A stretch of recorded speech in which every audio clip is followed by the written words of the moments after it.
സൃഷ്ടിക്കാനായി പുതിയ ചരിത്രം സൃഷ്ടിക്കാനായി വീണ്ടും വരുന്നു കേരള യാത്ര വീണ്ടും വരുന്നു കേരള യാത്ര സിന്ദാബാദ് സിന്ദാബാദ് സിന്ദാബാദ് സിന്ദാബാദ് സിന്ദാബാദ് സിന്ദാബാദ് സിന്ദാബാദ് കേരള യാത്ര സിന്ദാബാദ്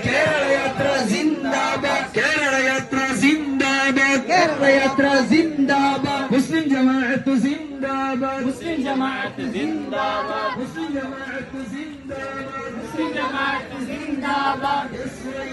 വസ്സലാത്തു വസ്സലാമു അലാ അഷ്റഫി റസൂലില്ലാഹി വഅലാ ആലിഹി വസ്ഹബിഹിൽ ഫായിസീന ബിറിദ്വാനില്ലാഹി അമ്മാ ബഅദ്. എൻ്റെ ശബ്ദം ശ്രവിക്കുന്ന മുഴുവൻ ആളുകൾക്കും ഈ പ്രസ്ഥാനത്തിൻ്റെ 1000 വിപ്ലവാഭിവാദ്യങ്ങൾ. സ്വാഗത ഭാഷണത്തിൽ നിങ്ങൾ ശ്രദ്ധിച്ചതുപോലെ കേരളം ഇന്ന് ആവശ്യപ്പെട്ടുകൊണ്ടിരിക്കുന്ന ഏറ്റവും ഉജ്ജ്വലമായൊരു പ്രമേയത്തിൽ ഊന്നി നിന്നുകൊണ്ടുള്ള മഹത്തായ ഒരു യാത്രയാണ് ഇൻഷാ അല്ലാഹ് ജനുവരി 1 മുതൽ 17 കൂടിയ ദിവസങ്ങളിൽ കേരളത്തിൻ്റെ ഗ്രാമപ്രദേശങ്ങളിലൂടെ സായുജ്യമായി നടന്നു പോകാനിരിക്കുന്നത്. ഒരു കാലത്ത് മനുഷ്യ മനസ്സുകളെ കോർത്തിണക്കാൻ എന്ന ശീർഷകത്തിൽ അഭിമന്യരായ കാന്തപുരം ഉസ്താദിൻ്റെ നേതൃത്വത്തിൽ നടന്ന കേരളയാത്ര രണ്ടാമത് 2012 വീണ്ടും സമൂഹത്തിൻ്റെ ചോദ്യങ്ങൾക്ക് ഉത്തരം നൽകി കലുഷിതമായ അന്തരീക്ഷങ്ങളെ ധാർമ്മികപരമായ മുന്നേറ്റത്തിലേക്ക് കൈപിടിച്ചാനയിക്കുന്നതിന് വേണ്ടി ബഹുമാന്യരായ കാന്തപുരം ഉസ്താദിൻ്റെ തന്നെ നേതൃത്വത്തിൽ മാനവികതയെ ഉണർത്തുന്നു എന്ന ശീർഷകത്തിലായിരുന്നു രണ്ടാമത് കേരളയാത്ര 2012 നടക്കുന്നത്. ഇതിനെല്ലാം സമൂഹങ്ങൾ രാജ്യത്തെ മുഴുവൻ ആളുകളും ജാതി മത ഭൗതിക രാഷ്ട്രീയ കക്ഷിഭേദമന്യേ എല്ലാ ആളുകളും ഉൾക്കൊള്ളുകയും ആ ഒരു യാത്രയും അതിൻ്റെ പ്രമേയവും എക്കാലത്തേക്കും ആവശ്യമുള്ളതായിരുന്നു എന്ന് എല്ലാവരും ശരിവെക്കുകയും ചെയ്യുന്ന ഒരു തരത്തിലുള്ള യാത്രകളായിട്ടാണ് നമുക്കൊക്കെ അനുഭവിക്കാൻ കഴിഞ്ഞത്. വീണ്ടും കേരള മുസ്ലിം ജമാഅത്തിൻ്റെ നേതൃത്വത്തിൽ മനുഷ്യർക്കൊപ്പം എന്ന ശീർഷകത്തിലാണ് ഇൻഷാ അല്ലാഹ് പുതിയ ഒരു കേരളയാത്ര, മൂന്നാമതൊരു കേരളയാത്ര കാന്തപുരം ഉസ്താദിൻ്റെ നേതൃത്വത്തിൽ തന്നെ മുസ്ലിം ജമാഅത്ത് സംഘടിപ്പിച്ചുകൊണ്ടിരിക്കുന്നത്. എൻ്റെ പ്രിയപ്പെട്ട സഹോദരങ്ങളെ, നമുക്കറിയാം ബഹുമാന്യരായ റസൂലുള്ളാഹി സ്വല്ലല്ലാഹു അലൈഹി വസല്ലം വിശുദ്ധ ഇസ്ലാമിൻ്റെ പരിപൂർത്തീകരണം നടത്തി ശേഷം സഹാബത്തും താബിഈങ്ങളും തബഉ താബിഈങ്ങളും അങ്ങനെ ഔലിയായിലൂടെ പണ്ഡിതന്മാരിലൂടെ നമ്മളിലേക്ക് കൈമാറി കിട്ടിയ വിശുദ്ധമായ ഇസ്ലാം, ആ ഇസ്ലാമിൻ്റെ സംസ്കൃതിയെയും ആദർശത്തെയും വിള്ളൽ ചേർത്തുകൊണ്ട് അതിൽ മായം ചേർത്തുകൊണ്ട് ഏതാനും ചില ദുശക്തികൾ 1921കളിൽ നമ്മുടെ കേരളത്തിലേക്ക് കടന്നു വരികയുണ്ടായി. ചരിത്ര പശ്ചാത്തലങ്ങളിലേക്ക് ഞാൻ വിശദമായി പോകുന്നില്ല, സമയത്തിൻ്റെ ദൈർഘ്യം ഭയന്നുകൊണ്ട്. നമുക്കതെല്ലാം അറിയുന്നതാണ്. അങ്ങനെ നമ്മുടെ കേരളത്തിലേക്ക് കടന്നു വന്ന ബിദ്അത്തിന്റെ ആശയക്കാർ പിന്നീട് 1940കളിൽ 1921 വഹാബി പ്രസ്ഥാനം കടന്നു വന്നു. പിന്നീട് 40കളിൽ ജമാഅത്തെ ഇസ്ലാമി കടന്നു വന്നു. ശേഷം തബ്ലീഗ് ജമാഅത്ത് കടന്നു വന്നു. പിന്നീട് ഖാദിയാനികൾ കടന്നു വന്നു. പിന്നീട് ഒരുപാട് വ്യാജ ത്വരീഖത്തുകാരും അതുപോലെ തന്നെ ഒരുപാട് കള്ളനാണയങ്ങളുമൊക്കെ നമ്മുടെ കേരളത്തിലെ മുസ്ലിമീങ്ങളുടെ വിശ്വാസത്തെ കാർന്നു നിന്നതിനു വേണ്ടി കടന്നു വന്നപ്പോൾ ആദ്യമായി 1921 ആ ഒരു വിധത്തിന്റെ കടന്നുകയറ്റത്തെ ചെറുക്കുന്നതിന് വേണ്ടി ആ കാലഘട്ടത്തിലെ സർവാദരണീയരായിരുന്ന എല്ലാ മതവിശ്വാസികൾക്കും അംഗീകൃതരായിരുന്ന കോഴിക്കോട് വരക്കൽ മുല്ലക്കോയ തങ്ങളുപ്പാപ്പ, അള്ളാഹു ഇവിടുത്തെ ദർജയേറ്റി കൊടുക്കുമാറാവട്ടെ, ആമീൻ, അവരും അതുപോലെ ഏറ്റവും നല്ല പ്രഭാഷകനും പണ്ഡിതനുമായിരുന്ന മലപ്പുറം ജില്ലയിലെ പാങ്ങിലെ AP അഹമ്മദ് കുട്ടി മുസ്ലിയാർ നവ്വറല്ലാഹു മർഖദഹുമ മഹാനവറുകളും കൂടി പരിശുദ്ധമായ പണ്ഡിതന്മാരെ കോർത്തിണക്കുന്നതിന് വേണ്ടി ആ കാലഘട്ടത്തിൽ യാത്ര ക്ലേശകരമായ കാലഘട്ടമാണ്. വാർത്താവിനിയമങ്ങളും യന്ത്രവൽകൃതമായ യുഗത്തിനുമെല്ലാം അപ്പുറമായിരുന്നു എന്ന് നമുക്കെല്ലാവർക്കും അറിയാം. പക്ഷേ ആ കാലഘട്ടത്തിലെ പണ്ഡിതന്മാരെ മുഴുവനും നടന്നുപോയും അതുപോലെ കത്തയച്ചുകൊണ്ടുമൊക്കെ വിളിച്ചു വരുത്തി ഈ കാലഘട്ടത്തിൽ പണ്ഡിതന്മാർ സംഘടിക്കേണ്ടുന്നതിന്റെ ആവശ്യകത ബോധ്യപ്പെടുത്തുകയും അങ്ങനെ 1926 സമസ്ത കേരള ജംഇയ്യത്തുൽ ഉലമ എന്ന പണ്ഡിത സഭയ്ക്ക് നേതൃത്വം കൊടുക്കുകയും ചെയ്തു. അൽഹംദുലില്ലാഹ്, നമുക്കറിയാം ആ സംസ്ഥയുടെ പിറവിയുടെ ആനന്തരഫലങ്ങൾ, ധാരാളം സന്തോഷകരമായ വാർത്തകൾ നമ്മുടെ കേരളത്തിലെ രാജ്യത്തുടനീളം നമുക്ക് അനുഭവിക്കാനാവുകയുണ്ടായി. അതിനിടയ്ക്ക് 1940കളിൽ ബ്രിട്ടീഷ് സാമ്രാജ്യ ശക്തികൾ ഈ നമ്മുടെ രാജ്യത്തെ മുച്ചൂടും നശിപ്പിക്കുന്നതിന് വേണ്ടി കടന്നു വന്നപ്പോൾ ഇവിടെയുള്ള പാവപ്പെട്ട ആളുകൾ, അത് മുസ്ലിം ബുദ്ധ ജൈന ക്രൈസ്തവ വ്യത്യാസമില്ലാതെ എല്ലാവരും അവരുടെ പ്രയാസങ്ങൾക്കുമേൽ പ്രതിസന്ധികൾക്കുമേൽ കെട്ടപ്പെട്ടുകൊണ്ടിരിക്കുമ്പോൾ നമ്മുടെ സമസ്ത കേരള ജംഇയ്യത്തുൽ ഉലമ 1947 നമ്മുടെ ഇന്ത്യ സ്വതന്ത്രമായെങ്കിലും ഇവിടെ ആവശ്യമായ അന്നമില്ലാത്തൊരു കാലഘട്ടമായിരുന്നു. അതിലേറെ അറിവ് നഷ്ടപ്പെട്ട ഒരു കാലഘട്ടമായിരുന്നു. ബ്രിട്ടീഷ് കൊളോണിയലിസം കടന്നു വന്നപ്പോൾ അവർ ഇവിടെ ഉണ്ടായിരുന്ന വിദ്യാഭ്യാസങ്ങളെ മുച്ചൂടും തകർത്തുകൊണ്ട് അവർക്ക് അനുസൃതമായ കാര്യങ്ങളിലേക്ക് നീങ്ങിയപ്പോൾ സ്വാഭാവികമായും സമസ്ത കേരള ജംഇയ്യത്തുൽ ഉലമ 1, 2, 3 സ്ഥാനം നൽകിയത് വിദ്യാഭ്യാസത്തിനു വേണ്ടിയായിരുന്നു. അങ്ങനെ വിദ്യാഭ്യാസ സ്ഥാപനങ്ങൾ സംരക്ഷിക്കുന്നതിനും അത് ഉണ്ടാക്കിയെടുക്കുന്നതിനും വേണ്ടി സമസ്ത കേരള ജംഇയ്യത്തുൽ ഉലമ മുന്നോട്ട് വരികയും 1950കളിൽ മദ്രസ എന്ന് പറയുന്ന സംവിധാനം കേരളത്തിൽ ഇല്ലാത്ത കാലത്ത് അതിനുവേണ്ടി പ്രവർത്തിക്കുകയും മഹോന്നതരായ ധാരാളം പണ്ഡിത വരേണ്യന്മാർ, ഞാൻ അവരുടെയൊക്കെ പേരുകൾ ഇപ്പോൾ സമയത്തിന്റെ ദൈർഘ്യം കൊണ്ട് ഞാൻ ഉച്ചരിക്കുന്നില്ല, അങ്ങനെ മഹാന്മാരായ പണ്ഡിതന്മാർ മദ്രസ പ്രസ്ഥാനം കെട്ടിപ്പടുക്കുന്നു. അതിലൂടെ ആബാലവൃദ്ധം ജനങ്ങൾക്ക് വിശുദ്ധമായ ഇസ്ലാമിന്റെ ബാലപാഠം പഠിക്കുവാനുള്ള സംവിധാനങ്ങൾ ഒരുക്കുന്നു. അതോടൊപ്പം പിന്നീട് കാലഘട്ടം ഇങ്ങനെ മുന്നോട്ട് പോയപ്പോൾ തീർച്ചയായും സമൂഹത്തിന്റെ ചുവരെഴുത്തുകൾ വായിച്ചുകൊണ്ട് മുന്നോട്ട് പോകേണ്ട സമൂഹമായതുകൊണ്ട് തന്നെ ഇവിടെ ജീവിക്കുമ്പോൾ മതഭൗതിക സമന്വയ സാംസ്കാരിക വൈജ്ഞാനികമാണ് ഒരു മനുഷ്യൻ ഏറ്റവും ഉപോത്ബലകമായി വേണ്ടത്, ഏറ്റവും ആവശ്യമായി വേണ്ടത് എന്ന് മനസ്സിലാക്കിക്കൊണ്ട് തന്നെ സമസ്ത കേരള ജംഇയ്യത്തുൽ ഉലമക്ക് കീഴിൽ ധാരാളം ദഅ്വാ കോളേജുകൾ സ്ഥാപിക്കപ്പെടുകയുണ്ടായി. ആ ദഅ്വാ കോളേജുകളിലൂടെ സ്കൂളിൽ SSLC കഴിഞ്ഞ +1, +2, PGയും ഡിഗ്രിയും എടുത്ത കുട്ടികൾ തന്നെയും അതോടൊപ്പം പരിശുദ്ധമായ ഇസ്ലാമിന്റെ മൂല്യവത്തായ പാഠങ്ങളെ സമൂഹത്തിലേക്ക് പകർന്നു കൊടുക്കുന്ന വിധത്തിൽ അവരെ വളർത്തിയെടുക്കാൻ ഈ സമസ്ത കേരള ജംഇയ്യത്തുൽ ഉലമക്ക് സാധിച്ചിട്ടുണ്ട്. അതോടൊപ്പം തന്നെ അന്നം മുട്ടിക്കൊണ്ടിരുന്ന ഒരുപാട് സമൂഹത്തിന് അവിടെ മതം നോക്കാതെ ആവശ്യമായ ഭക്ഷണങ്ങൾ വിതരണം ചെയ്ത് ആവശ്യമായ വഴികൾ അവർക്ക് എത്തിച്ചു കൊടുത്തുകൊണ്ട് സമസ്ത കേരള ജംഇയ്യത്തുൽ ഉലമ മുന്നോട്ട് പോവുകയുണ്ടായി. പിന്നീട് യുവാക്കൾക്ക് വേണ്ടി സംഘടനയുണ്ടാക്കുന്ന, വിദ്യാർത്ഥികൾക്ക് വേണ്ടി സംഘടനയുണ്ടാക്കി, അങ്ങനെ ഉമറാക്കൾക്ക് വേണ്ടി സംഘടനയുണ്ടാക്കി, മാനേജ്മെന്റിന് വേണ്ടി സംഘടനയുണ്ടാക്കി, മുഅല്ലിമീങ്ങൾക്ക് വേണ്ടി സംഘടനകൾ ഉണ്ടാക്കി. അങ്ങനെ വ്യത്യസ്തങ്ങളും വൈവിധ്യങ്ങളുമായ ക്രിയാത്മകമായ പ്രവർത്തനങ്ങളിലൂടെ സമസ്ത കേരള ജംഇയ്യത്തുൽ ഉലമ മുന്നോട്ട് പോന്നപ്പോൾ അൽഹംദുലില്ലാഹ് ഇന്ന് നമ്മൾ ആലോചിക്കുമ്പോൾ 100ാം വാർഷികം സമസ്തയുടെ സെന്റിനറി ആഘോഷങ്ങൾ 2026 ജനുവരിയിൽ നടക്കാനിരിക്കുമ്പോൾ നമ്മളൊന്ന് പുറകോട്ട് തിരിഞ്ഞു നോക്കുമ്പോൾ 100 വർഷക്കാലങ്ങൾ കൊണ്ട് ഈ രാജ്യത്തിന് ആവശ്യമായിരുന്നു എന്ന് മാത്രം തോന്നുന്ന കാര്യങ്ങളാണ് ഈ രാജ്യത്ത് സമസ്തയുടെ പടുക്കളായ വലിയ മഹാരഥന്മാരായ ആലിമീങ്ങൾ ചെയ്തു വെച്ചത് എന്ന് നമ്മൾ ആലോചിക്കേണ്ടതുണ്ട്. നമുക്കറിയാം, ഇന്ന് ഒരാൾക്ക് ഏറ്റവും വലിയൊരു രോഗം വരുമ്പോ ആ രോഗത്തിന് ശാന്തി നേടുന്നത് മരുന്നിലൂടെ മാത്രമല്ല, അയാളുടെ മുമ്പിൽ പോയിരുന്നു കൊണ്ട് ആശ്വാസ വചനങ്ങൾ കൊടുക്കുന്നത് അയാൾക്ക് ശാന്തി കിട്ടുന്ന കാര്യമാണ്. മരുന്ന് അദ്ദേഹത്തിന് ആവശ്യമാണ്, ഭക്ഷണം അദ്ദേഹത്തിന് ആവശ്യമാണ്.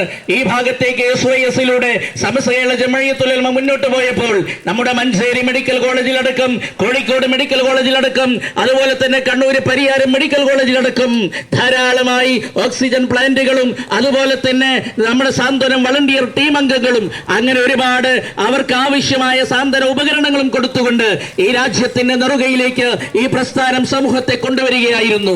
ഇവിടെ വരുന്ന ആളുകൾ അവരെ മുസ്ലിമീങ്ങൾ എന്നതിന്റെ പേരിൽ മാത്രമല്ല, ഏതു മതക്കാരാണെങ്കിലും മതമില്ലാത്തവരാണെങ്കിലും അവർക്കെല്ലാം ഉപയോഗപ്പെടുത്താൻ പര്യാപ്തമാകുന്ന വിധം ഈ പ്രവർത്തനങ്ങളെയും ഈ വിഷയങ്ങളെയുമെല്ലാം സമസ്ത കേരള ജംഇയ്യത്തുൽ ഉലമ സമൂഹത്തിലേക്ക് സമർപ്പിക്കുകയായിരുന്നു.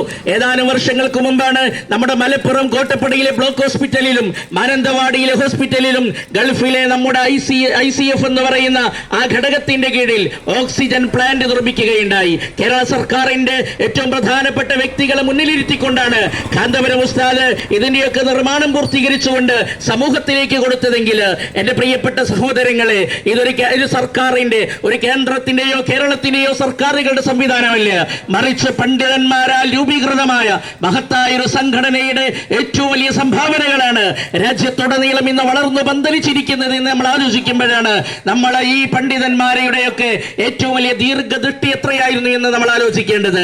ഇന്ന് ഞാൻ പറഞ്ഞു 1921 വഹാബികളെയും 40കളിൽ ജമാഅത്തെ ഇസ്ലാമിയെയും ഒക്കെ അവരെ ഇല്ലായ്മ ചെയ്യുന്നതിന് വേണ്ടി, അവരുടെ വിശ്വാസവഞ്ചനകളെ സമൂഹത്തിലേക്ക് തുറന്നു കാണിക്കുന്നതിന് വേണ്ടി ഈ പ്രസ്ഥാനം മുന്നോട്ട് വന്നപ്പോൾ അൽഹംദുലില്ലാഹ് ഇന്ന് വളരെ തുലോം ശതമാനം മാത്രമായി അത്തരം ആളുകൾ മാറിയിട്ടുണ്ടെങ്കിൽ ഇന്ന് കേരളത്തിനകത്തും പുറത്തും നമ്മൾ പരിശോധിച്ചാൽ കാന്തപുരം ഉസ്താദിനാൽ മാത്രം നിർമ്മിതമായ 2500-ലധികം മസ്ജിദുകളുണ്ട്. ആ മസ്ജിദുകളിലെല്ലാം സുജൂദ് ചെയ്തുകൊണ്ടിരിക്കുന്ന, അള്ളാഹുവിന്റെ മുമ്പിൽ സാഷ്ടാംഗം ചെയ്യുന്ന വിശ്വാസികൾ, അവരുടെ പ്രാർത്ഥനാ നിർഭരമായ മനസ്സുകളിൽ ഒരു നല്ല നിലക്കൊന്ന് ദുആ ദുആ ചെയ്യുമ്പോൾ അതിന്റെ ഒരു വിഹിതം അഭിവന്യരായ ഉസ്താദിലേക്ക് എത്തിച്ചേരുന്നു എന്ന് നമ്മൾ ആലോചിക്കുമ്പോൾ ആ നന്മയുടെ പുണ്യം എത്രയാണ്.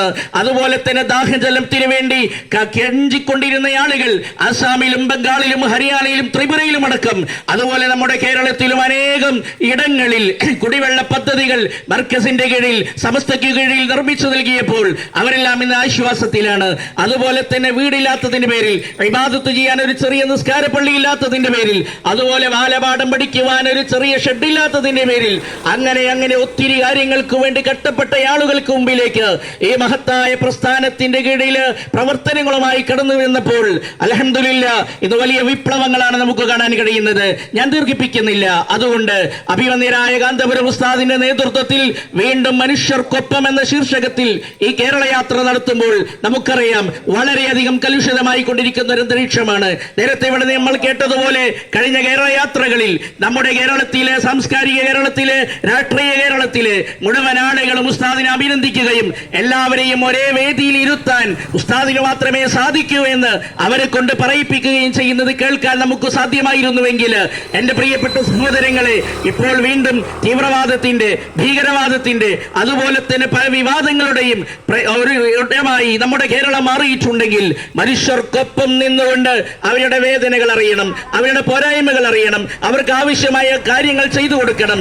അതിനുവേണ്ടിയാണ് കേരള മുസ്ലിം ജമാഅത്ത് 2015 രൂപീകൃതമായിട്ടുള്ളത്.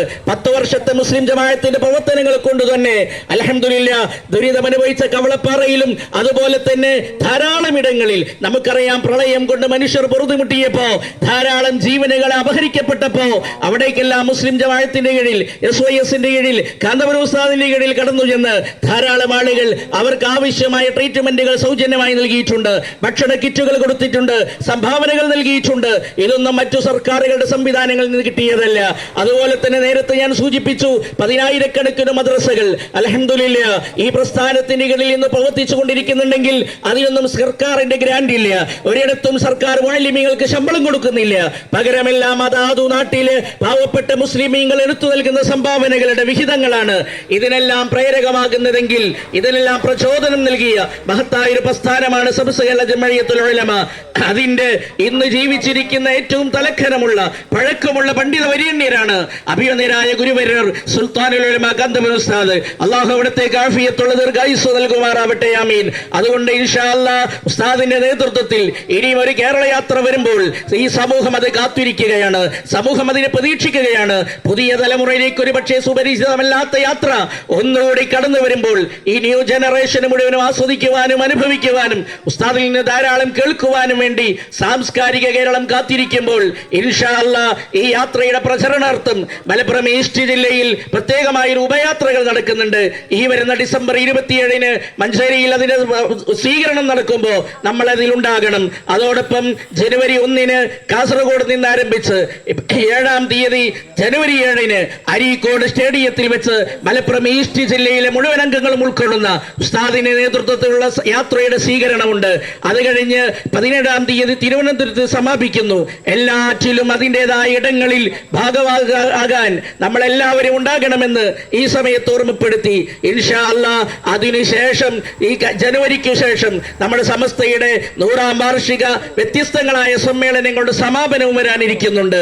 അതെല്ലാം പരിപൂർത്തീകരിക്കുന്നതിന് വേണ്ടി നമ്മളെല്ലാവരുടെയും എല്ലാവിധ ശ്രമങ്ങളും ഉണ്ടാകണമെന്ന് മാത്രം ഈ സമയത്ത് ഓർമ്മപ്പെടുത്തി എന്നെ കേൾക്കുന്ന മുഴുവൻ ആളുകളോടും ഈ പ്രസ്ഥാനത്തിന്റെ ഇന്നലകളിൽ സഹിച്ച ത്യാഗങ്ങളെ കുറിച്ച് ഞാൻ ഇപ്പോൾ ഓർമ്മിപ്പിക്കുന്നില്ല. വിമർശനങ്ങളെയും കൂക്കുവിളികളെയും ഭീഷണികളെയും ഏഷണികളെയും ഞങ്ങൾ ഓർമ്മിപ്പിക്കുന്നില്ല. പകരം അതെല്ലാം പൂമാലകളായി സ്വീകരിച്ചുകൊണ്ടാണ് ഉസ്താദവരകൾ മുന്നോട്ട് പോയത്. നിന്റെ സഹോദരന്റെ മുഖത്ത് നോക്കിയിട്ട് പുഞ്ചിരിക്കുന്നത് പോലും പുണ്യമാണെന്ന് പഠിപ്പിച്ച മുഹമ്മദ് റസൂലുള്ളാഹി സ്വല്ലല്ലാഹു അലൈഹി വസല്ലമയുടെ വചനം അത് സമൂഹത്തിന് പറഞ്ഞു കൊടുത്തപ്പോ ആരും പ്രതികാരങ്ങൾക്ക് പോയില്ല, ആരും പ്രതിക്രിയകൾക്ക് പോയില്ല. പകരം ക്ഷമിച്ചു മുന്നോട്ട് പോയപ്പോൾ അൽഹംദുലില്ലാഹ് ഒരു കാലത്ത് ഈ പ്രസ്ഥാനത്തിന്റെ ആളുകൾക്ക് തലയുയർത്തി നിൽക്കാനും നടക്കാനും കഴിയാത്ത ഇടങ്ങളിലെല്ലാം ഇന്ന് ഈ പ്രസ്ഥാനത്തിന്റെ ധ്വജവാഹക സംഘങ്ങളായി വളരെയധികം മുന്നോട്ട് ഈ സാർത്ഥവാഹക സംഘം മുന്നോട്ട് പോകുന്നുണ്ടെങ്കിൽ ഇതിനെല്ലാം പ്രചോദനം നൽകിയത് നമ്മുടെ പണ്ഡിത വര്യന്യന്മാരാണ്. അവരുടെ നേതൃത്വം അംഗീകരിച്ചതുകൊണ്ടാണ്. ഇൻഷാ അല്ലാഹ് ഇനിയും ആ നേതൃത്വത്തിന്റെ നേതൃത്വം അംഗീകരിച്ചുകൊണ്ട് നമുക്ക് മുന്നോട്ട് പോകേണ്ടതുണ്ട്. ധാരാളം പ്രവർത്തനങ്ങൾ ഇനിയും അവർ മനസ്സിൽ കാണുന്നുണ്ട്. നമ്മുടെ മർക്കസ് നോളജ് സിറ്റി ഉൾപ്പെടെ ധാരാളം പദ്ധതികൾ എല്ലാം അല്ലാഹു പൂർണ്ണാർത്ഥത്തിൽ വിജയിപ്പിക്കുമാറാവട്ടെ. ആമീൻ എന്ന് ദുആ ചെയ്തുകൊണ്ട് ഞങ്ങളെ ശ്രമിച്ച മുഴുവൻ ആളുകൾക്കും ഈ പ്രസ്ഥാനത്തിന്റെ 1000 കൃതജ്ഞതകൾ അറിയിച്ചുകൊണ്ട് ഞാൻ വാക്കുകൾ ചുരുക്കുന്നു. വആഖിറു ദഅ്വാനാ അൽഹംദുലില്ലാഹി റബ്ബിൽ ആലമീൻ. വസ്സലാമു അലൈക്കും വറഹ്മത്തുള്ളാഹി വബറകാതുഹു. എൻ്റെ ശബ്ദം ശ്രവിക്കുന്ന മുഴുവൻ ആളുകൾക്കും ഈ പ്രസ്ഥാനത്തിൻ്റെ 1000 വിപ്ലവാഭിവാദ്യങ്ങൾ. സ്വാഗത ഭാഷണത്തിൽ നിങ്ങൾ ശ്രദ്ധിച്ചതുപോലെ കേരളം ഇന്ന് ആവശ്യപ്പെട്ടുകൊണ്ടിരിക്കുന്ന ഏറ്റവും ഉജ്ജ്വലമായൊരു പ്രമേയത്തിൽ ഊന്നി നിന്നുകൊണ്ടുള്ള മഹത്തായ ഒരു യാത്രയാണ് ഇൻഷാ അല്ലാഹ് ജനുവരി 1 മുതൽ 17 കൂടിയ ദിവസങ്ങളിൽ കേരളത്തിൻ്റെ ഗ്രാമപ്രദേശങ്ങളിലൂടെ സായുജ്യമായി നടന്നു പോകാനിരിക്കുന്നത്. ഒരു കാലത്ത് മനുഷ്യ മനസ്സുകളെ കോർത്തിണക്കാൻ എന്ന ശീർഷകത്തിൽ അഭിമന്യരായ കാന്തപുരം ഉസ്താദിന്റെ നേതൃത്വത്തിൽ നടന്ന കേരളയാത്ര രണ്ടാമത് 2012 വീണ്ടും സമൂഹത്തിന്റെ ചോദ്യങ്ങൾക്ക് ഉത്തരം നൽകി കലുഷിതമായ അന്തരീക്ഷങ്ങളെ ധാർമ്മികപരമായ മുന്നേറ്റത്തിലേക്ക് കൈപിടിച്ചാനയിക്കുന്നതിന് വേണ്ടി ബഹുമാന്യരായ കാന്തപുരം ഉസ്താദിന്റെ തന്നെ നേതൃത്വത്തിൽ മാനവികതയെ ഉണർത്തുന്നു എന്ന ശീർഷകത്തിലായിരുന്നു രണ്ടാമത് കേരളയാത്ര 2012 നടക്കുന്നത്. ഇവയെല്ലാം സമൂഹങ്ങൾ രാജ്യത്തെ മുഴുവൻ ആളുകളും ജാതി മത ഭൗതിക രാഷ്ട്രീയ കക്ഷിഭേദമന്യേ എല്ലാ ആളുകളും ഉൾക്കൊള്ളുകയും ആ ഒരു യാത്രയും അതിൻ്റെ പ്രമേയവും എക്കാലത്തേക്കും ആവശ്യമുള്ളതായിരുന്നു എന്ന് എല്ലാവരും ശരിവെക്കുകയും ചെയ്യുന്ന ഒരു തരത്തിലുള്ള യാത്രകളായിട്ടാണ് നമുക്കൊക്കെ അനുഭവിക്കാൻ കഴിഞ്ഞത്. വീണ്ടും കേരള മുസ്ലിം ജമാഅത്തിന്റെ നേതൃത്വത്തിൽ മനുഷ്യർക്കൊപ്പം എന്ന ശീർഷകത്തിലാണ് ഇൻഷാ അല്ലാഹ് പുതിയ ഒരു കേരളയാത്ര, മൂന്നാമതൊരു കേരളയാത്ര കാന്തപുരം ഉസ്താദിന്റെ നേതൃത്വത്തിൽ തന്നെ മുസ്ലിം ജമാഅത്ത് സംഘടിപ്പിച്ചുകൊണ്ടിരിക്കുന്നത്. എൻ്റെ പ്രിയപ്പെട്ട സഹോദരങ്ങളെ, നമുക്കറിയാം ബഹുമാന്യരായ റസൂലുള്ളാഹി സ്വല്ലല്ലാഹു അലൈഹി വസല്ലം വിശുദ്ധ ഇസ്ലാമിന്റെ പരിപൂർത്തീകരണം നടത്തി ശേഷം സഹാബത്തും താബിഈങ്ങളും തബഉ താബിഈങ്ങളും അങ്ങനെ ഔലിയായിലൂടെ പണ്ഡിതന്മാരിലൂടെ നമ്മളിലേക്ക് കൈമാറി കിട്ടിയ വിശുദ്ധമായ ഇസ്ലാം, ആ ഇസ്ലാമിന്റെ സംസ്കൃതിയെയും ആദർശത്തെയും വിള്ളൽ ചേർത്തുകൊണ്ട് അതിൽ മായം ചേർത്തുകൊണ്ട് ഏതാനും ചില ദുശക്തികൾ 1921കളിൽ നമ്മുടെ കേരളത്തിലേക്ക് കടന്നു വരികയുണ്ടായി. ചരിത്ര പശ്ചാത്തലങ്ങളിലേക്ക് ഞാൻ വിശദമായി പോകുന്നില്ല, സമയത്തിന്റെ ദൈർഘ്യം ഭയന്നുകൊണ്ട്. നമുക്കതെല്ലാം അറിയുന്നതാണ്. അങ്ങനെ നമ്മുടെ കേരളത്തിലേക്ക് കടന്നു വന്ന ബിദ്അത്തിന്റെ ആശയക്കാർ പിന്നീട് 1940കളിൽ 1921 വഹാബി പ്രസ്ഥാനം കടന്നു വന്നു. പിന്നീട് 40കളിൽ ജമാഅത്തെ ഇസ്ലാമി കടന്നു വന്നു. ശേഷം തബ്ലീഗ് ജമാഅത്ത് കടന്നു വന്നു. പിന്നീട് ഖാദിയാനികൾ കടന്നു വന്നു. പിന്നീട് ഒരുപാട് വ്യാജ ത്വരീഖത്തുകാരും അതുപോലെ തന്നെ ഒരുപാട് കള്ളനാണയങ്ങളുമൊക്കെ നമ്മുടെ കേരളത്തിലെ മുസ്ലിമീങ്ങളുടെ വിശ്വാസത്തെ കാർന്നു നിന്നതിനു വേണ്ടി കടന്നു വന്നപ്പോൾ ആദ്യമായി 1921 ആ ഒരു വിദഗ്ധത്തിന്റെ കടന്നുകയറ്റത്തെ ചെറുക്കുന്നതിന് വേണ്ടി ആ കാലഘട്ടത്തിലെ സർവാദരണീയരായിരുന്ന എല്ലാ മതവിശ്വാസികൾക്കും അംഗീകൃതരായിരുന്ന കോഴിക്കോട് വരക്കൽ മുല്ലക്കോയ തങ്ങൾ ഉപ്പാപ്പ, അള്ളാഹു അവിടുത്തെ ദർജയേറ്റി കൊടുക്കുമാറാവട്ടെ, ആമീൻ, അവരും അതുപോലെ ഏറ്റവും നല്ല പ്രഭാഷകനും പണ്ഡിതനുമായിരുന്ന മലപ്പുറം ജില്ലയിലെ പാങ്ങിലെ AP അഹമ്മദ് കുട്ടി മുസ്ലിയാർ നവ്വറല്ലാഹു മർക്കദഹുമ മഹാനവറുകളും കൂടി പരിശുദ്ധമായ പണ്ഡിതന്മാരെ കോർത്തിണക്കുന്നതിന് വേണ്ടി ആ കാലഘട്ടത്തിൽ യാത്ര ക്ലേശകരമായ കാലഘട്ടമാണ്. വാർത്താവിനിയമങ്ങളും യന്ത്രവൽകൃതമായ യുഗത്തിനുമെല്ലാം അപ്പുറമായിരുന്നു എന്ന് നമുക്കെല്ലാവർക്കും അറിയാം. പക്ഷേ ആ കാലഘട്ടത്തിലെ പണ്ഡിതന്മാരെ മുഴുവനും നടന്നുപോയും അതുപോലെ കത്തയച്ചുകൊണ്ടുമൊക്കെ വിളിച്ചു വരുത്തി ഈ കാലഘട്ടത്തിൽ പണ്ഡിതന്മാർ സംഘടിക്കേണ്ടുന്നതിന്റെ ആവശ്യകത ബോധ്യപ്പെടുത്തുകയും അങ്ങനെ 1926 സമസ്ത കേരള ജംഇയ്യത്തുൽ ഉലമ എന്ന പണ്ഡിത സഭയ്ക്ക് നേതൃത്വം കൊടുക്കുകയും ചെയ്തു. അൽഹംദുലില്ലാഹ്, നമുക്കറിയാം ആ സമസ്തയുടെ പിറവിയുടെ ആനന്തരഫലങ്ങൾ, ധാരാളം സന്തോഷകരമായ വാർത്തകൾ നമ്മുടെ കേരളത്തിലെ രാജ്യത്തുടനീളം നമുക്ക് അനുഭവിക്കാനാവുകയുണ്ടായി. അതിനിടയ്ക്ക് 1940കളിൽ ബ്രിട്ടീഷ് സാമ്രാജ്യ ശക്തികൾ ഈ നമ്മുടെ രാജ്യത്തെ മുച്ചൂടും നശിപ്പിക്കുന്നതിന് വേണ്ടി കടന്നു വന്നപ്പോൾ ഇവിടെയുള്ള പാവപ്പെട്ട ആളുകൾ, അത് മുസ്ലിം ബുദ്ധ ജൈന ക്രൈസ്തവ വ്യത്യാസമില്ലാതെ എല്ലാവരും അവരുടെ പ്രയാസങ്ങൾക്കുമേൽ പ്രതിസന്ധികൾക്കുമേൽ കെട്ടപ്പെട്ടുകൊണ്ടിരിക്കുമ്പോൾ നമ്മുടെ സമസ്ത കേരള ജംഇയ്യത്തുൽ ഉലമ 1947 നമ്മുടെ ഇന്ത്യ സ്വതന്ത്രമായെങ്കിലും ഇവിടെ ആവശ്യമായ അന്നമില്ലാത്തൊരു കാലഘട്ടമായിരുന്നു. അതിലേറെ അറിവ് നഷ്ടപ്പെട്ട ഒരു കാലഘട്ടമായിരുന്നു. ബ്രിട്ടീഷ് കൊളോണിയലിസം കടന്നു വന്നപ്പോൾ അവർ ഇവിടെ ഉണ്ടായിരുന്ന വിദ്യാഭ്യാസങ്ങളെ മുച്ചൂടും തകർത്തുകൊണ്ട് അവർക്ക് അനുസൃതമായ കാര്യങ്ങളിലേക്ക് നീങ്ങിയപ്പോൾ സ്വാഭാവികമായും സമസ്ത കേരള ജംഇയ്യത്തുൽ ഉലമ 1, 2, 3 സ്ഥാനം നൽകിയത് വിദ്യാഭ്യാസത്തിന് വേണ്ടിയായിരുന്നു. അങ്ങനെ വിദ്യാഭ്യാസ സ്ഥാപനങ്ങൾ സംരക്ഷിക്കുന്നതിനും അത് ഉണ്ടാക്കിയെടുക്കുന്നതിനും വേണ്ടി സമസ്ത കേരള ജംഇയ്യത്തുൽ ഉലമ മുന്നോട്ട് വരികയും 1950കളിൽ മദ്രസ എന്ന് പറയുന്ന സംവിധാനം കേരളത്തിൽ ഇല്ലാത്ത കാലത്ത് അതിനുവേണ്ടി പ്രവർത്തിക്കുകയും മഹോന്നതരായ ധാരാളം പണ്ഡിത വരേണ്യന്മാർ, ഞാൻ അവരുടെയൊക്കെ പേരുകൾ ഇപ്പോൾ സമയത്തിന് ദൈർഘ്യം കൊണ്ട് വായിക്കുന്നുകൊണ്ട് ഞാൻ ഉച്ചരിക്കുന്നില്ല, അങ്ങനെ മഹാന്മാരായ പണ്ഡിതന്മാർ മദ്രസ പ്രസ്ഥാനം കെട്ടിപ്പടുക്കുന്നു. അതിലൂടെ ആബാലവൃദ്ധം ജനങ്ങൾക്ക് വിശുദ്ധമായ ഇസ്ലാമിന്റെ ബാലപാഠം പഠിക്കുവാനുള്ള സംവിധാനങ്ങൾ ഒരുക്കുന്നു. അതോടൊപ്പം പിന്നീട് കാലഘട്ടം ഇങ്ങനെ മുന്നോട്ട് പോയപ്പോൾ തീർച്ചയായും സമൂഹത്തിന്റെ ചുവരെഴുത്തുകൾ വായിച്ചുകൊണ്ട് മുന്നോട്ട് പോകേണ്ട സമൂഹമായതുകൊണ്ട് തന്നെ ഇവിടെ ജീവിക്കുമ്പോൾ മതഭൗതിക സമന്വയ സാംസ്കാരിക വൈജ്ഞാനികമാണ് ഒരു മനുഷ്യന് ഏറ്റവും ഉപോത്ബലകമായി വേണ്ടത്, ഏറ്റവും ആവശ്യമായി വേണ്ടത് എന്ന് മനസ്സിലാക്കിക്കൊണ്ട് തന്നെ സമസ്ത കേരള ജംഇയ്യത്തുൽ ഉലമക്ക് കീഴിൽ ധാരാളം ദഅ്വാ കോളേജുകൾ സ്ഥാപിക്കപ്പെടുകയുണ്ടായി. ആ ദഅ്വാ കോളേജുകളിലൂടെ സ്കൂളിൽ SSLC കഴിഞ്ഞ +1, +2, PGയും ഡിഗ്രിയും എടുത്ത കുട്ടികൾ തന്നെയും അതോടൊപ്പം പരിശുദ്ധമായ ഇസ്ലാമിന്റെ മൂല്യവത്തായ പാഠങ്ങളെ സമൂഹത്തിലേക്ക് പകർന്നു കൊടുക്കുന്ന വിധത്തിൽ അവരെ വളർത്തിയെടുക്കാൻ ഈ സമസ്ത കേരള ജംഇയ്യത്തുൽ ഉലമക്ക് സാധിച്ചിട്ടുണ്ട്. അതോടൊപ്പം തന്നെ അന്നം മുട്ടിക്കൊണ്ടിരുന്ന ഒരുപാട് സമൂഹത്തിന് അവിടെ മതം നോക്കാതെ ആവശ്യമായ ഭക്ഷണങ്ങൾ വിതരണം ചെയ്ത് ആവശ്യമായ വഴികൾ അവർക്ക് എത്തിച്ചു കൊടുത്തുകൊണ്ട് സമസ്ത കേരള ജംഇയ്യത്തുൽ ഉലമ മുന്നോട്ട് പോവുകയുണ്ടായി. പിന്നീട് യുവാക്കൾക്ക് വേണ്ടി സംഘടനയുണ്ടാക്കുന്ന, വിദ്യാർത്ഥികൾക്ക് വേണ്ടി സംഘടനയുണ്ടാക്കി, അങ്ങനെ ഉമറാക്കൾക്ക് വേണ്ടി സംഘടനയുണ്ടാക്കി, മാനേജ്മെന്റിന് വേണ്ടി സംഘടനയുണ്ടാക്കി, മുഅല്ലിമീങ്ങൾക്ക് വേണ്ടി സംഘടനകൾ ഉണ്ടാക്കി.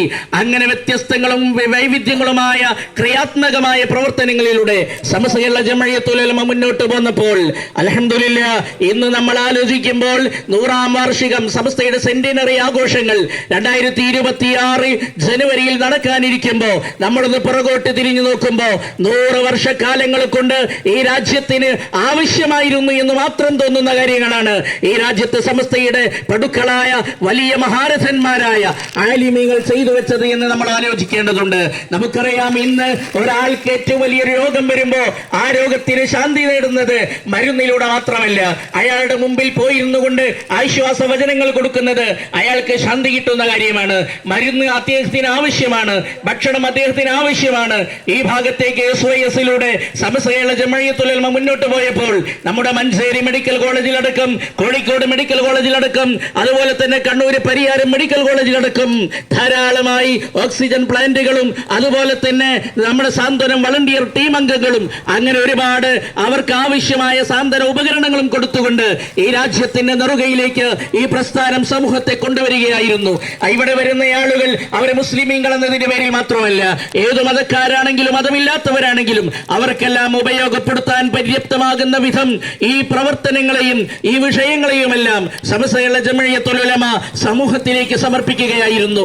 ഏതാനും വർഷങ്ങൾക്ക് മുമ്പാണ് നമ്മുടെ മലപ്പുറം കോട്ടപ്പടിയിലെ ബ്ലോക്ക് ഹോസ്പിറ്റലിലും മാനന്തവാടിയിലെ ഹോസ്പിറ്റലിലും ഗൾഫിലെ നമ്മുടെ ICF എന്ന് പറയുന്ന ആ ഘടകത്തിന്റെ കീഴിൽ ഓക്സിജൻ പ്ലാന്റ് നിർമ്മിക്കുകയുണ്ടായി. കേരള സർക്കാരിന്റെ ഏറ്റവും പ്രധാനപ്പെട്ട വ്യക്തികളെ മുന്നിലിരുത്തിക്കൊണ്ടാണ് കാന്തപുരം ഉസ്താദ് ഇതിന്റെയൊക്കെ നിർമ്മാണം പൂർത്തീകരിച്ചുകൊണ്ട് സമൂഹത്തിലേക്ക് കൊടുത്തതെങ്കിൽ എന്റെ പ്രിയപ്പെട്ട സഹോദരങ്ങളെ, ഇതൊരു സർക്കാരിന്റെ, ഒരു കേന്ദ്രത്തിന്റെയോ കേരളത്തിന്റെയോ സർക്കാരുകളുടെ സംവിധാനമല്ല, മറിച്ച് പണ്ഡിതന്മാരാൽ രൂപീകൃതമായ മഹത്തായ ഒരു സംഘടനയുടെ ഏറ്റവും വലിയ സംഭാവനകളാണ് രാജ്യത്തുടനീളം ഇന്ന് വളർന്നു പന്തലിച്ചിരിക്കുന്നത് എന്ന് നമ്മൾ ആലോചിക്കുമ്പോഴാണ് നമ്മൾ ഈ പണ്ഡിതന്മാരുടെയൊക്കെ ഏറ്റവും വലിയ ദീർഘദൃഷ്ടി എത്രയായിരുന്നു എന്ന് നമ്മൾ ആലോചിക്കേണ്ടത്. ഇന്ന് നമുക്ക്, ഞാൻ പറഞ്ഞു, 1921 വഹാബികളെയും 40കളിൽ ജമാഅത്തെ ഇസ്ലാമിയെയും ഒക്കെ അവരെ ഇല്ലായ്മ ചെയ്യുന്നതിന് വേണ്ടി, അവരുടെ വിശ്വാസവഞ്ചനകളെ സമൂഹത്തിലേക്ക് തുറന്നു കാണിക്കുന്നതിന് വേണ്ടി ഈ പ്രസ്ഥാനം മുന്നോട്ട് വന്നപ്പോൾ അൽഹംദുലില്ലാഹ് ഇന്ന് വളരെ തുലോം ശതമാനം മാത്രമായി അത്തരം ആളുകൾ മാറിയിട്ടുണ്ടെങ്കിൽ ഇന്ന് കേരളത്തിനകത്തും പുറത്തും നമ്മൾ പരിശോധിച്ചാൽ കാന്തപുരം ഉസ്താദിനാൽ മാത്രം നിർമ്മിതമായ 2500-ലധികം മസ്ജിദുകളുണ്ട്. ആ മസ്ജിദുകളിലെല്ലാം സുജൂദ് ചെയ്തുകൊണ്ടിരിക്കുന്ന, അള്ളാഹുവിന്റെ മുമ്പിൽ സാഷ്ടാംഗം ചെയ്യുന്ന വിശ്വാസികൾ, അവരുടെ പ്രാർത്ഥനാ നിർഭരമായ മനസ്സുകളിൽ ഒരു നല്ല നിലക്കൊന്ന് ദുആ ദുആ ചെയ്യുമ്പോൾ അതിന്റെ ഒരു വിഹിതം അഭിവന്യരായ ഉസ്താദിലേക്ക് എത്തിച്ചേരുന്നു എന്ന് നമ്മൾ ആലോചിക്കുമ്പോൾ ആ നന്മയുടെ പുണ്യം എത്രയാണ്. അതുപോലെ തന്നെ ദാഹജലത്തിന് വേണ്ടി കെഞ്ചിക്കൊണ്ടിരുന്ന ആളുകൾ ആസാമിലും ബംഗാളിലും ഹരിയാനയിലും ത്രിപുരയിലും അടക്കം, അതുപോലെ നമ്മുടെ കേരളത്തിലും അനേകം ഇടങ്ങളിൽ കുടിവെള്ള പദ്ധതികൾ മർക്കസിന്റെ കീഴിൽ സമസ്തയ്ക്ക് കീഴിൽ നിർമ്മിച്ചു നൽകിയപ്പോൾ അവരെല്ലാം ഇന്ന് ആശ്വാസത്തിലാണ്. അതുപോലെ തന്നെ വീടില്ലാത്തതിന്റെ പേരിൽ, ഇബാദത്ത് ചെയ്യാൻ ഒരു ചെറിയ നിസ്കാര പള്ളി ഇല്ലാത്തതിന്റെ പേരിൽ, അതുപോലെ ബാലപാഠം പഠിക്കുവാൻ ഒരു ചെറിയ ഷെഡില്ലാത്തതിന്റെ പേരിൽ, അങ്ങനെ ഒത്തിരി കാര്യങ്ങൾക്ക് വേണ്ടി കഷ്ടപ്പെട്ട ആളുകൾക്ക് മുമ്പിലേക്ക് ഈ മഹത്തായ പ്രസ്ഥാനത്തിന്റെ കീഴിൽ പ്രവർത്തനങ്ങളുമായി കടന്നു വന്നപ്പോൾ അൽഹംദുലില്ലാഹ് ഇന്ന് വലിയ വിപ്ലവങ്ങളാണ് നമുക്ക് കാണാൻ കഴിയുന്നത്. ഞാൻ ദീർഘിപ്പിക്കുന്നില്ല. അതുകൊണ്ട് അഭിവന്യരായ കാന്തപുരം ഉസ്താദിന്റെ നേതൃത്വത്തിൽ വീണ്ടും മനുഷ്യർക്കൊപ്പം എന്ന ശീർഷകത്തിൽ ഈ കേരള യാത്ര നടത്തുമ്പോൾ നമുക്കറിയാം വളരെയധികം കലുഷിതമായി കൊണ്ടിരിക്കുന്ന ഒരു അന്തരീക്ഷമാണ്. നേരത്തെ ഇവിടെ നമ്മൾ കേട്ടതുപോലെ കഴിഞ്ഞ കേരള യാത്രകളിൽ നമ്മുടെ കേരളത്തിലെ സാംസ്കാരിക കേരളത്തിലെ രാഷ്ട്രീയ കേരളത്തിലെ മുഴുവൻ ആളുകളും ഉസ്താദിനെ അഭിനന്ദിക്കുകയും എല്ലാവരെയും ഒരേ വേദിയിൽ ഇരുത്താൻ ഉസ്താദിന് മാത്രമേ സാധിക്കൂ എന്ന് അവരെ കൊണ്ട് പറയിപ്പിക്കുകയും ചെയ്യുന്നത് കേൾക്കാൻ നമുക്ക് സാധ്യമായിരുന്നുവെങ്കിൽ എന്റെ പ്രിയപ്പെട്ട സഹോദരങ്ങളെ, ഇപ്പോൾ വീണ്ടും തീവ്രവാദത്തിന്റെ, ഭീകരവാദത്തിന്റെ, അതുപോലെ തന്നെ പല വിവാദങ്ങളുടെയും ഒരു ഇടമായി നമ്മുടെ കേരളം മാറിയിട്ടുണ്ടെങ്കിൽ മനുഷ്യർക്കൊപ്പം നിന്നുകൊണ്ട് അവരുടെ വേദനകൾ അറിയണം, അവരുടെ പോരായ്മകൾ അറിയണം, അവർക്ക് ആവശ്യമായ കാര്യങ്ങൾ ചെയ്തു കൊടുക്കണം. അതിനുവേണ്ടിയാണ് കേരള മുസ്ലിം ജമാഅത്ത് 2015 രൂപീകൃതമായിട്ടുള്ളത്. 10 വർഷത്തെ മുസ്ലിം ജമാഅത്തിന്റെ പ്രവർത്തനങ്ങൾ കൊണ്ട് തന്നെ അൽഹംദുലില്ലാഹ് ദുരിതമനുഭവിച്ച കവളപ്പാറയിലും അതുപോലെ തന്നെ ധാരാളം ഇടങ്ങളിൽ നമുക്കറിയാം പ്രളയം കൊണ്ട് മനുഷ്യർ പൊറുതിമുട്ടിയപ്പോ, ധാരാളം ജീവനുകൾ അപഹരിക്കപ്പെട്ടപ്പോ അവിടേക്കെല്ലാം മുസ്ലിം ജമാഅത്തിന്റെ കീഴിൽ, SYSന്റെ കീഴിൽ, കാന്തപുരം ഉസ്താദിന്റെ കീഴിൽ കടന്നു ചെന്ന് ധാരാളം ആളുകൾ അവർക്ക് ആവശ്യമായ ട്രീറ്റ്മെന്റുകൾ സൗജന്യമായി നൽകിയിട്ടുണ്ട്, ഭക്ഷണ കിറ്റുകൾ കൊടുത്തിട്ടുണ്ട്, സംഭാവനകൾ നൽകിയിട്ടുണ്ട്. ഇതൊന്നും മറ്റു സർക്കാരുകളുടെ സംവിധാനങ്ങളിൽ നിന്ന് കിട്ടിയതല്ല. അതുപോലെ തന്നെ നേരത്തെ ഞാൻ സൂചിപ്പിച്ചു 10,000-കണക്കിന് മദ്രസകൾ അൽഹംദുലില്ലാഹ് ഈ പ്രസ്ഥാനത്തിന്റെ കീഴിൽ ഇന്ന് പ്രവർത്തിച്ചു കൊണ്ടിരിക്കുന്നുണ്ടെങ്കിൽ അതിനൊന്നും സർക്കാരിന്റെ ഗ്രാന്റ് ഇല്ല. ഒരിടത്തും സർക്കാർ മുഅല്ലിമീങ്ങൾക്ക് ശമ്പളം കൊടുക്കുന്നില്ല. പകരമെല്ലാം അതാതു നാട്ടിലെ പാവപ്പെട്ട മുസ്ലിമീങ്ങൾ എടുത്തു നൽകുന്ന സംഭാവനകളുടെ വിഹിതങ്ങളാണ് ഇതിനെല്ലാം പ്രേരകമാകുന്നതെങ്കിൽ, ഇതിനെല്ലാം പ്രചോദനം നൽകിയ മഹത്തായ ഒരു പ്രസ്ഥാനമാണ് സമസ്ത കേരള ജംഇയ്യത്തുൽ ഉലമ. അതിന്റെ ഇന്ന് ജീവിച്ചിരിക്കുന്ന ഏറ്റവും തലക്കനമുള്ള പഴക്കമുള്ള പണ്ഡിത വര്യണ്യരാണ് അഭിവന്യരായ ഗുരുവര്യർ സുൽത്താനുൽ ഉലമ കാന്തപുരം ഉസ്താദ്. അല്ലാഹു അവിടത്തേക്ക് ആഫിയത്തുള്ള ദീർഘായുസ്സ് നൽകുമാറാവട്ടെ, ആമീൻ. അതുകൊണ്ട് ഇൻഷാ അല്ലാഹ് ഉസ്താദിന്റെ നേതൃത്വത്തിൽ ഇനിയും ഒരു കേരള യാത്ര വരുമ്പോൾ ഈ സമൂഹം അത് കാത്തിരിക്കുകയാണ്, സമൂഹം അതിനെ പ്രതീക്ഷിക്കുകയാണ്. പുതിയ തലമുറയിലേക്ക് ഒരു പക്ഷേ സുപരിചിതമല്ലാത്ത യാത്ര ഒന്നുകൂടി കടന്നു വരുമ്പോൾ ഈ ന്യൂ ജനറേഷന് മുഴുവനും ആസ്വദിക്കുവാനും അനുഭവിക്കുവാനും ഉസ്താദിൽ നിന്ന് ധാരാളം കേൾക്കുവാനും വേണ്ടി സാംസ്കാരിക കേരളം കാത്തിരിക്കുമ്പോൾ ഇൻഷാ അല്ലാഹ് ഈ യാത്രയുടെ പ്രചരണാർത്ഥം മലപ്പുറം ഈസ്റ്റ് ജില്ലയിൽ പ്രത്യേകമായ ഒരു ഉപയാത്രകൾ നടക്കുന്നുണ്ട്. ഈ വരുന്ന ഡിസംബർ 27-ന് മഞ്ചേരിയിൽ അതിന്റെ സ്വീകരണം നടക്കുമ്പോൾ നമ്മൾ അതിലുണ്ടാകണം. അതോടൊപ്പം ജനുവരി 1-ന് കാസർഗോഡ് നിന്ന് ആരംഭിച്ച് 7-ാം തീയതി ജനുവരി 7-ന് അരീക്കോട് സ്റ്റേഡിയത്തിൽ വെച്ച് മലപ്പുറം ഈസ്റ്റ് ജില്ലയിലെ മുഴുവൻ അംഗങ്ങളും ഉൾക്കൊള്ളുന്ന ഉസ്താദിന്റെ നേതൃത്വത്തിലുള്ള യാത്രയുടെ സ്വീകരണമുണ്ട്. അത് കഴിഞ്ഞ് 17-ാം തീയതി തിരുവനന്തപുരത്ത് സമാപിക്കുന്നു. എല്ലാറ്റിലും അതിൻ്റെതായ ഇടങ്ങളിൽ ഭാഗമാകാൻ നമ്മളെല്ലാവരും ഉണ്ടാകണമെന്ന് ഈ സമയത്ത് ഓർമ്മപ്പെടുത്തി ഇൻഷാ അല്ലാഹ് അതിനുശേഷം ഈ ജനുവരിക്ക് ശേഷം നമ്മുടെ സമസ്തയുടെ 100-ാം വാർഷിക വ്യത്യസ്തങ്ങളായ സമ്മേളനങ്ങളുടെ സമാപനവും വരാനിരിക്കുന്നുണ്ട്. അതെല്ലാം പരിപൂർത്തീകരിക്കുന്നതിന് വേണ്ടി നമ്മളെല്ലാവരുടെയും എല്ലാവിധ ശ്രമങ്ങളും ഉണ്ടാകണമെന്ന് മാത്രം ഈ സമയത്ത് ഓർമ്മപ്പെടുത്തി എന്നെ കേൾക്കുന്ന മുഴുവൻ ആളുകളോടും ഈ പ്രസ്ഥാനത്തിന്റെ ഇന്നലകളിൽ സഹിച്ച ത്യാഗങ്ങളെ കുറിച്ച് ഞാൻ ഇപ്പോൾ ഓർമ്മിപ്പിക്കുന്നില്ല. വിമർശനങ്ങളെയും കൂക്കുവിളികളെയും ഭീഷണികളെയും ഏഷണികളെയും ഞങ്ങൾ ഓർമ്മിപ്പിക്കുന്നില്ല. പകരം അതെല്ലാം പൂമാലകളായി സ്വീകരിച്ചുകൊണ്ടാണ് ഉസ്താദവരകൾ മുന്നോട്ട് പോയത്. നിന്റെ സഹോദരന്റെ മുഖത്ത് നോക്കിയിട്ട് പുഞ്ചിരിക്കുന്നത് പോലും പുണ്യമാണെന്ന് പഠിപ്പിച്ച മുഹമ്മദ് റസൂലുള്ളാഹി സ്വല്ലല്ലാഹു അലൈഹി വസല്ലമയുടെ വചനം അത് സമൂഹത്തിന് പറഞ്ഞു കൊടുത്തപ്പോ ആരും പ്രതികാരങ്ങൾക്ക് പോയില്ല, ആരും പ്രതിക്രിയകൾക്ക് പോയില്ല. പകരം ക്ഷമിച്ചു മുന്നോട്ട് പോയപ്പോൾ അൽഹംദുലില്ലാഹ് ഒരു കാലത്ത് ഈ പ്രസ്ഥാനത്തിന്റെ ആളുകൾക്ക് തലയുയർത്തി നിൽക്കാനും നടക്കാനും കഴിയാത്ത ഇടങ്ങളിലെല്ലാം ഇന്ന് ഈ പ്രസ്ഥാനത്തിന്റെ ധ്വജവാഹക സംഘങ്ങളായി വളരെയധികം മുന്നോട്ട് ഈ സാർത്ഥവാഹക സംഘം മുന്നോട്ട് പോകുന്നുണ്ടെങ്കിൽ ഇതിനെല്ലാം പ്രചോദനം നൽകിയത് നമ്മുടെ പണ്ഡിത വര്യന്യന്മാരാണ്. അവരുടെ നേതൃത്വം അംഗീകരിച്ചതുകൊണ്ടാണ്. ഇൻഷാ അല്ലാഹ് ഇനിയും ആ നേതൃത്വത്തിന്റെ നേതൃത്വം അംഗീകരിച്ചുകൊണ്ട് നമുക്ക് മുന്നോട്ട് പോകേണ്ടതുണ്ട്. ധാരാളം പ്രവർത്തനങ്ങൾ ഇനിയും അവർ മനസ്സിൽ കാണുന്നുണ്ട്. നമ്മുടെ മർക്കസ് നോളജ് സിറ്റി ഉൾപ്പെടെ ഉൾപ്പെടെ ധാരാളം പദ്ധതികൾ എല്ലാം അല്ലാഹു പൂർണ്ണാർത്ഥത്തിൽ വിജയിപ്പിക്കുമാറാവട്ടെ. ആമീൻ എന്ന് ദുആ ചെയ്തുകൊണ്ട് ഞങ്ങളെ ശ്രമിച്ച മുഴുവൻ ആളുകൾക്കും ഈ പ്രസ്ഥാനത്തിന്റെ 1000 കൃതജ്ഞതകൾ അറിയിച്ചുകൊണ്ട് ഞാൻ വാക്കുകൾ ചുരുക്കുന്നു. വആഖിറു ദഅ്വാനാ അൽഹംദുലില്ലാഹി റബ്ബിൽ ആലമീൻ. വസ്സലാമു അലൈക്കും വറഹ്മത്തുള്ളാഹി വബറകാതുഹു.